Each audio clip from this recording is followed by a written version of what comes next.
Sabi nila, ang dagta ng halaman na ito ay sobrang kate kapag maidampi sa katawan.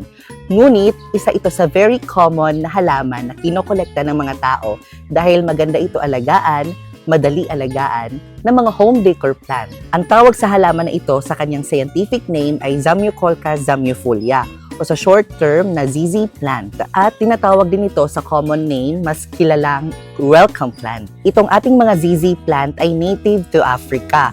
Pero dito sa Pilipinas, madami din ang tumutubo dito dahil cultivated din ang halaman na ito. Kung inyong mamaripatin ang halaman na ito, ang dahon niya ay makintab at makapal dahil type siya ng succulent plant. Pag-usapan naman natin ang pag-aalaga ng ating mga welcome plant o ZZ plant. Alam nyo ba, kayang ito i-tolerate ang low light. So, pwede ipasok sa ating indoor o mga houses. Kaya naman tinawag siya na home decor plant. And when it comes to watering naman, huwag niyong didiligan masyado itong ating mga ZZ plant para hindi ma-overwater. Dahil yung mga ugat nito ay nalulusaw dahil mala-succulent type ito. Same kasi sila ng mga snake plant, mga ka-jungle, na hindi sila palaging dinidiligan. You can water this plant once a week or twice a week. Kung gusto niyo magtanim ng ating mga welcome plant, ang gagamitin yung soil ay perlite and garden soil. Pwedeng-pwede na yan, tutubo na ang ating mga welcome plant. Kung nais niyo magparami ng mga welcome plant, pwedeng-pwede ang water propagation and direct to soil propagation. Bakit nga ba tinatawag ito na welcome plant sa kanyang common name?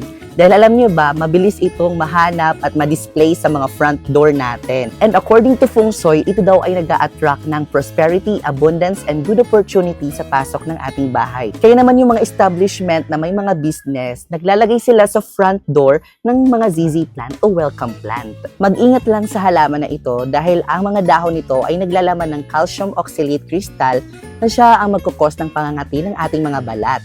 Kaya naman kung magpo-propagate kayo, maggamit kayo ng gloves, o di kaya ilayo ito sa mga bata o mga for babies ninyo kung meron kayong mga alagang aso. And nare-recommend ko din ito sa mga beginners na nagtatanim ng mga halaman. Kung gusto nyo mag-collect, ang welcome plant ay para sa inyo. Ang ating mga welcome plant at ZZ plant ay cultivated dito sa Pilipinas. Ngunit paramihin din natin sila katulad ng mga native species here in the Philippines. Kaya naman kung may natutunan kayo in today's video, don't forget to share and like this video. And kung nag-enjoy kayo, i-comment mo naman na yes. And I will see you next episode because more plant, less stress.